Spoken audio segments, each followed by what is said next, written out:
రేవంత్ రెడ్డి గారు బరిదెగించి కేసీఆర్ గారి కంటే ఒక 10 అడుగులు ఎక్కువ వేసి ఆయన కంటే ఎక్కువ చదువుకున్నాడు కాబట్టి ఈయన ఏకంగా మొత్తం ఆ ప్రభుత్వ పరంగా ఏ కాలంలో అయితే భూములు వచ్చినాయో ఆ భూములన్నీ కూడా మొత్తం ఫెన్సింగ్ వేసుడు, ఒక హైడ్రా సంస్థ, హైడ్రాకు తోడుగా 200 మంది 300 మంది పోలీసు వాళ్ళు వస్తారు, రాత్రి ఫెన్సింగ్ వేస్తారు, రాత్రి టెంపరీ గోడలు కట్టి ఆ భూములను కూడా దిల్ కప్పచెప్పి అమ్మించే ప్రయత్నం చేస్తున్నాడు. మల్కాయిరి పార్లమెంట్ పరిధిలో ఎందుకంటే న్యూలీ ఎక్స్పాండెడ్ సిటీ అంతా అటే ఉంటది కాబట్టి కూకటపల్లి హైటెక్ సిటీ నుంచి మొదలుపెట్టి హయాత్నగర్ దాకా లక్ష్మాపూర్ నుంచి మొదలుపెట్టి తుర్కపల్లి వరకు కూడా మాదే ఉంటది కాబట్టి కొన్ని వేల ఎకరాల భూములు ఆనాడు ఈ పేదల భూములు ఏవైతున్నాయో గుంజుకుంటా ఉన్నాడు.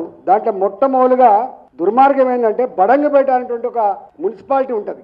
5 తరాలుగా సాగు చేసుకుంటున్నారు. వాళ్ళు జ్ఞానం ఉండవలసింది ఎక్కడ అంటే ప్రైవేటు భూములు ఏ రైతు అయినా కౌలు తీసుకుంటే 12 ఏళ్ళు 13 ఏళ్ళు కనుక వరుస పెట్టి కనుక ఉంటే కాస్తకాలం ఉంటే 38 ఈ కింద ఆయనకు 40% భూమి మీద హక్కులు వస్తాయి.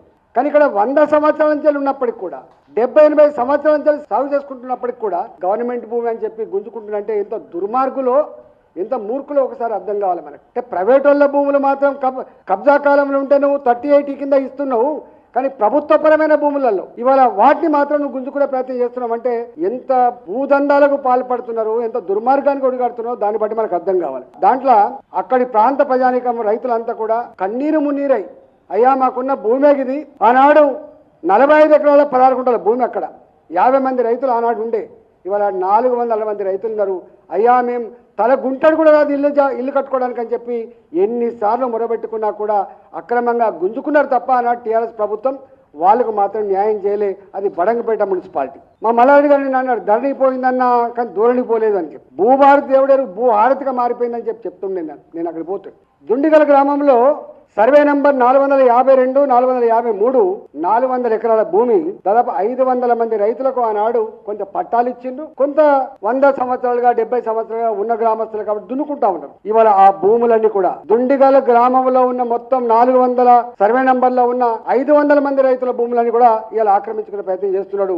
కనీసం కంపెన్సేషన్ కోసం కూడా వాళ్ళు మాట్లాడతలేరు. అదే బోరంపేట గ్రామం దాని పక్కకే ఉంటుంది. సర్వే నంబర్ 166లో 150 మంది రైతులు 80 సంవత్సరాలుగా 440 ఎకరాల్లో వ్యవసాయం చేసుకుంటాను. ఇవాళ ఆ భూములను ఇవాళ గుంజుకునే ప్రయత్నం చేస్తున్నాడు. అదే గ్రామంలో 472 సర్వే నంబర్లో 30 ఎకరాల భూమి గతంలో విద్యుత్ శాఖకు మాకు అవసరం ఉంది, మిగతా అంతా మీకే ఇస్తాం, ఇక్కడ సబ్స్టేషన్ ఏర్పాటు చేయమంటే కొంత ఇచ్చిండ్రు ఉదారంగా.